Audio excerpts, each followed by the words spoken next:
안녕하십니까. 알토의 캄보디아 생활기의 알토입니다.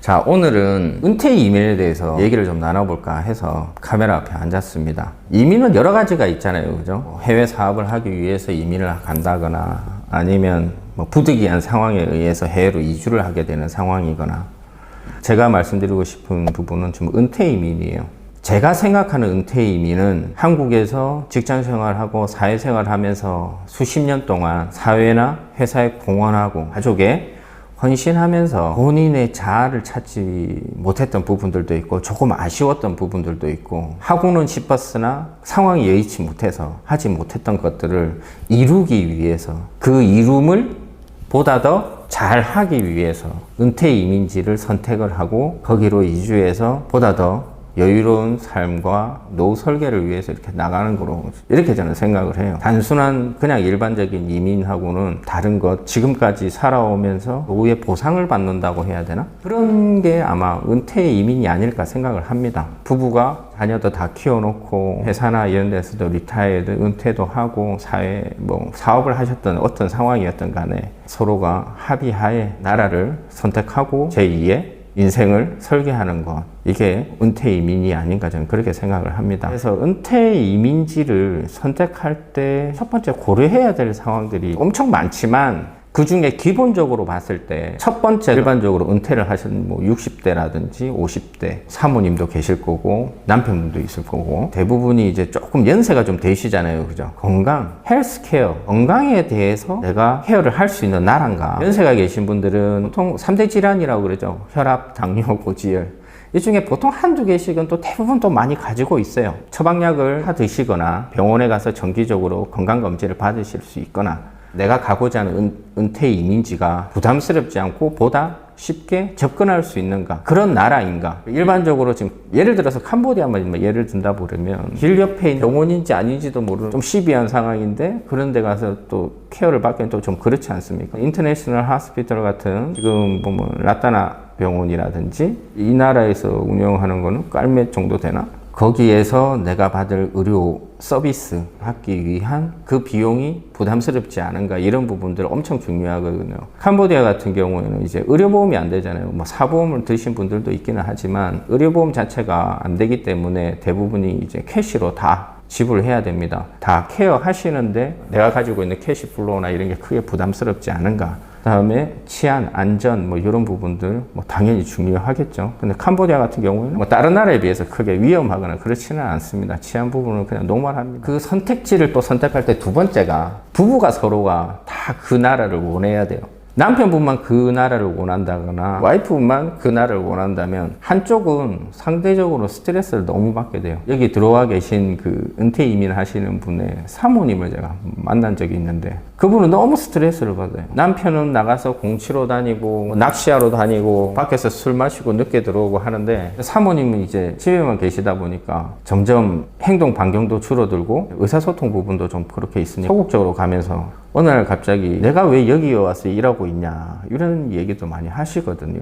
두 분이 서로가 같이 합의하에 갈 수 있는 나라를 선택하시는 거. 세 번째가 생활비겠죠. 돈 상당히 중요합니다. 생활비는 제가 조금 있다가 비용을 이쪽에 올리나 이쪽에 올리나 아무튼 이 두 개 중에 하나 올려드릴 거예요. 제가 올려드리는 비용은 한국에서 너무 잘 사는 사람도 아니고 너무 이렇게 조금 힘들게 사시는 분들도 아니고, 그냥 일반적인 직장 생활을 하셨던, 대기업도 아니고 그냥 노멀한 직장 생활을 하셨던 분들의 생활에 빗대서 캄보디아에서 그 정도 생활을 하시는데 하나 어느 정도 비용이 드느냐, 이 부분을 제가 책정을 했거든요. 기준은 그래요. 아파트 한 28평에서 32평 정도 사시고, 차는 소나타나 K5 정도, 중형 정도, 이렇게 그랜저나, 요즘에 그랜저도 이제 서민차 됐다고 그러는데, 아무튼 한 그 정도 타시는 분들, 그 정도 생활 하셨던 분들에 대해서 한 어느 정도 이렇게 비용을 좀 제가 한번 뽑아봤습니다. 그게 절대적인 수치는 아니에요. 여기서 살아가면서 제가 봤을 때 한 그 정도 생활 하시는 데는 한 어느 정도 들겠구나라고 제가 이제 생각을 해서 한 거고, 그래서 그런 비용을 어떻게 충당할 것이냐. 퇴직금도 있으시고 뭐도 있으실 건데, 연금 생활자도 계실 거고, 캄보디아에서 조금 부족하더라도 소일거리 찾아가지고 보완하시는 분들도 있을 거고,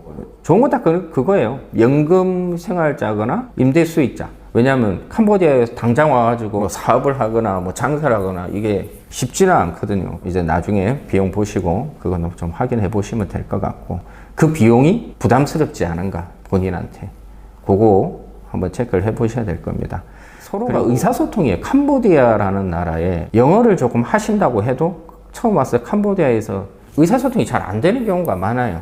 이제 캄보디아 영어도 좀 그렇고, 일반 로컬에서 영어를 또 하시는 캄보디아 분들은 또 그렇게 많지는 않습니다. 뭐 여행지나 뭐 레스토랑 정도에서는 또 진행을 하는데, 일반적으로 뭐 길에서 이렇게 하시는 분들은 또 의사소통이 안 되는 캄보디안들이 많아요. 근데 부딪히면 다 되거든요. 부딪히면 다 돼요. 저 같은 경우도 영어도 잘 못하고 한국어도 잘 못해요. 캄보디아어도 제가 학원 가서 배운 것도 아니고 일상생활에서 그냥 전투 영어로 배웠는데, 사는 데는 크게 지장이 없이 의사소통을 합니다. 손짓 발짓 다 있잖아요. 얼굴 표정으로도 다 할 수 있고.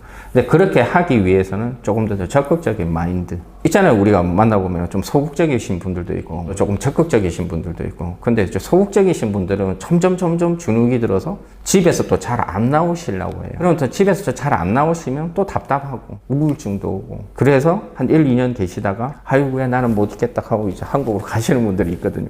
좀 적극적이셔야 돼요. 은퇴 이민지가 내가 가고 싶은 나라여야 돼요. 가기 싫은 나라에 내 동반자, 내 남편이 또는 내 와이프가 가고 싶다고 해서 내가 따라간 상황이면 의사소통이나 뭐 이런 거 하는 것도 다 막 짜증나고 귀찮아. 그래서 이제 있다가 꿍꿍 하다 빵 터져서 이제 나는 집에 갈래, 이렇게 돌아갈래 이러면서 이제 가신단 말이에요. 그렇게 봤을 때 이제 캄보디아는 어떤가? 캄보디아는 단점도 많고 장점도 많아요.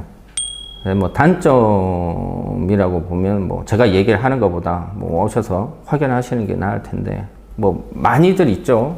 뭐 너무 사람들이 게으르다, 뭐 늦다, 뭐 그리고 주변 환경이 지저분하다, 위생적이지가 않다, 그리고 생활형 도둑이나 뭐 이렇게 이런 애들도, 소매치기나 이런 애들도 있고, 뭐 그런 거는 뭐 유럽이 훨씬 더 많다 그러대요. 그러니까 그런 것들은 뭐 다 극복할 수가 있어요. 근데 이제 캄보디아 같은 경우에는 외국인이 이주를 하거나 거주를 하는데 큰 제약이 없습니다. 자유롭죠. 그리고 오셔가지고 장기로 체류를 하실 때 비자를 내거나 이런 부분에서 제재를 받는 것도 없어요. 그냥 살고 싶으면 살고 싶은 만큼 살다가 가고 싶으면 그냥 가시면 됩니다. 그리고 캄보디아 같은 경우는 인도 차이나 반도 밑에 있으니까 이렇게 다 붙어 있어요. 베트남, 라오스, 태국 이렇게까지는 다 붙어 있거든요. 그래서 주변국으로 이렇게 육로로도 비행기를 타고라도 여행 가는 거는 아주 편합니다. 그리고 필리핀이나 다른 나라보다도 치안은 조금 더 안정적이라고 그러더라고요. 그리고 캄보디아가 다른 외국에 비해서 한국 식품이 조금 쌉니다. 절대적인 게 아니고 상대적으로. 저 같은 경우는 이제 소주를 즐겨 마시는데, 소주 같은 경우에 입을 안 하기도 하고, 한 병당씩 그냥 한 병씩 사도 입을 안 하고, 저는 이제 박스대기로 사 먹거든요. 처음처럼 같은 경우에는 광고 아니에요. 처음처럼 같은 경우에는 30불 안 해요, 한 박스에. 참이슬 같은 경우에는 30불 조금 넘죠. 그리고 나머지 뭐 식품류도 다 고만고만합니다. 그렇게 부담스럽지는 않습니다. 그리고 먹지 말아야 될 음식이 없어요. 예를 들면 힌두교는 뭐를 못 먹고, 인도네시아는 뭘 못 먹고, 뭐 이런 거 있잖아요, 그죠? 근데 이제 여기는 음식, 그러니까 먹는 거에 대해서 국가가 제한하는 건 없어요. 제재하는 건 없습니다. 먹고 싶은 것만큼 다 드실 수 있다라는 거. 자, 어떻습니까? 그러니까 다시 한번 더 말씀을 드리고 싶은 건, 은퇴 이민은 이 동남아에 이제 선택을 해서 은퇴 이민을 하신다고 했을 때, 로컬 생활을 하기 위해서 오는 은퇴 이민이 아닙니다. 제가 봤을 때 라오스, 태국, 뭐 캄보디아도 마찬가지예요. 뭐 100만 원 가지고 뭐 황제 이민이고 뭐 돈이 전부냐, 뭐 돈 없이도 행복하게 사는 사람들을 봐라, 뭐 이렇게 얘기를 하는데 조금 달라요. 은퇴 이민이라는 개념은 한국에서 생활하던 그 정도는 어느 나라, 다른 나라, 내가 가고자 하는 그 나라에서 그 정도는 살아줘야 심적인 여유가 생기고 마음적인 여유가 생겨서 또 다른 내가 하고 싶었던 취미생활이나 또 다른 내가 달성하고 싶었던 인생의 버킷리스트라든지 그런 여유가 생기는 거지. 그런 여유도 없이 여기 와가지고 모터 타고 길거리 저기 시장 가가지고 시장 앞에 있는 거기서 그거는 아니죠. 뭐 2,000yen, 뭐 3,000yen, 5,000yen, 뭐 일본 뭐 이게 중요한 게 아니죠. 그렇게 비용을 뽑으시는 분들이 있어요. 집은 원룸이 400불, 300불 더 싸게 구하기 위해서는 어떻게 가야 된다. 이게 아니거든요. 그렇게 해갖고 그런 생각 가지고 오시면 돈만 또 보는 거예요. 그 생활을 안 해보셨고, 그리고 돈만 보고 와 싸네 하고 오시는 분들이 있단 말이에요. 근데 그렇게 보시면 왜 캄보디아에 와요? 그냥 한국에 있으면 지방으로만 내려가도 원룸 구해서 사실 거면 한국에서 원룸 구해서 사시는 게 낫지, 왜 캄보디아까지 와서 원룸 구해서 살아요? 그건 아니죠. 그리고 한국에서 그래도 소나타 정도 또는 뭐 그랜저 정도 타고 다니셨던 분들이 왜 여기 와서 모터를 타고 다녀요? 삶의 질이 확 떨어져요. 뭐 모터 타고 다니면 뭐 안 되냐, 나 타고 싶었다. 물론 모터 타셔도 되죠. 없어서 타는 건 안 된다는 얘기예요. 그러니까 차를 가지고 있으면서 모터 타고 싶을 때 타시는 거는 괜찮아요. 차는 없고 모터만 타고 다니신다. 부부가 이 캄보디아의 그 우기에 비가 그렇게 오는데 비옷 입고, 그리고 밤에 그 위험한 도로에서 부부가 모터를 타고 다녀? 또는 남편이 모터를 타고 나가면 사모님은 집에서 어디 움직이지도 못하는? 은퇴이민 그런 거 하려고 오시는 거 아니잖아요. 기본적인 내가 했던 그 생활 패턴은 가지되, 한국에서 예를 들어서 그 패턴이 한 달에 4,500만 원 정도 들어도 조금 빠듯하다. 근데 캄보디아에 그 정도 오셔가지고 그 비용으로 산다? 그 컨디션으로 산다? 한 250만 원, 300만 원 갖고도 그게 된다. 그러면 오시는 거지. 그거는 다 팽개쳐주고, 로컬에 저 시장 가니까 배추 한 단에 얼마고, 뭐 파 한 단에 얼마고, 한국보다 와 싸다. 야, 길거리에서 커피 한 잔 사 먹었는데 2,000리엘이. 야, 한국에서는 커피 한 잔 먹으려고 그러면 10,000원씩. 캄보디아도 있어요. 스타벅스 다 있습니다. 커피 비싼 것들 많아요. 근데 캄보디아는 뭐 커피도 2,000리엘이고 길에서 뭐 사 먹을 것도 많고, 가서 드셔보세요. 위생적으로 힘듭니다.